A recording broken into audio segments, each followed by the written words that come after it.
Donc, aujourd'hui, c'est le masterclass spécial coiffure. Vous savez, je vous en ai parlé plusieurs fois, l'importance de savoir coiffer.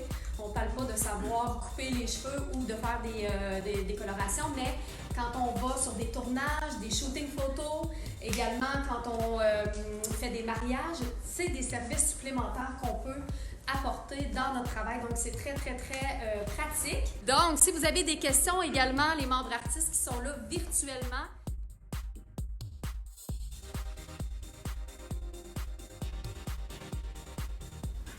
si on a un cheveu qui est très bouclé, naturel, pour aller le plus près possible de la racine, que ce soit pour friser ou pour simplement lisser. Là. Si on a de la misère et qu'on n'a pas un beau fini, c'est qu'on a pris les mèches trop fortes, tout simplement. Il faut être conscient que si on prend tout, le même bord jusqu'à l'autre bord, et ça fait un mouvement qui va de ce côté-là. Ça peut être quelque chose qu'on recherche. Admettons qu'on veut avoir tout ça, puis qu'on veut passer nos doigts dedans, puis on veut les accoter sur l'épaule. Je tiens ma mèche en haut. Faut que je la tienne, mais il ne faut pas que je la tienne de même. Parce que si je la tiens et je suis tellement précieux, je ne veux pas la lâcher, je ne serai pas capable de descendre des couettes. Parce que l'histoire du crêpage, c'est de ramener quelques cheveux à la racine pour finir se créer un coussin ou un nuage directement au fond.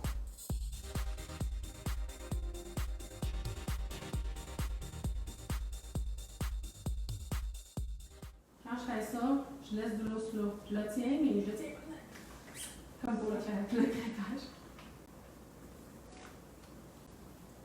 Ça, c'est les plus belles, pour vrai. Fait que je fais sensiblement comme la tresse française de tantôt, je vais vraiment aller chercher du volume. Vous allez vous rendre compte que si vous avez trop de spray déjà sur les doigts, la main ne sera plus une bonne idée. Mais là, j'en ai pas beaucoup, c'est vraiment, j'ai le parfait contrôle de tout. Je vais attacher les deux côtés, je vais travailler, je vais aller cacher mes petites pinces, je vais enlever mes élastiques, c'est une jambe qui est déjà là.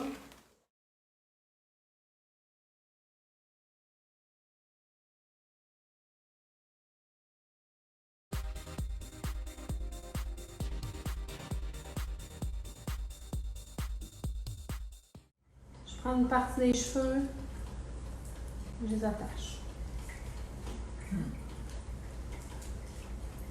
Celle-là, je pourrais faire une belle grosse tresse et aller la mettre ici. Je pourrais juste la tourner et aller l'attacher comme ça. ça tienne même si ça semble lousse. Ouais.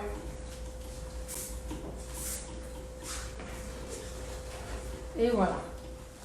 Là, c'est un petit peu la même boucle là, que vous aurez dans votre formation de introduction à la coiffure sur la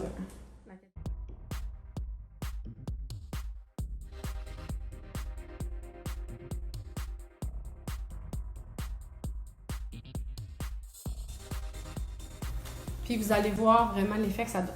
Donc là, je la mets vraiment ici. C'est important de diriger. On ne peut pas mettre l'élastique au milieu et décider de le tasser après. Il faut y penser d'aller en zigzag. Une longueur d'avance, puis en même temps, là, rendu à cette hauteur-là, tu n'as pas le choix de les faire bien en ligne. Là. Vu que j'ai crêpé un peu, puis que j'ai fait une queue à la longueur, ça me solidifie ça. Fais juste rouler, puis là, j'attache ici, comme ça. Dans une densité vraiment plus de cheveux, on aurait pu continuer à faire les couettes puis aller lousser dans le bas.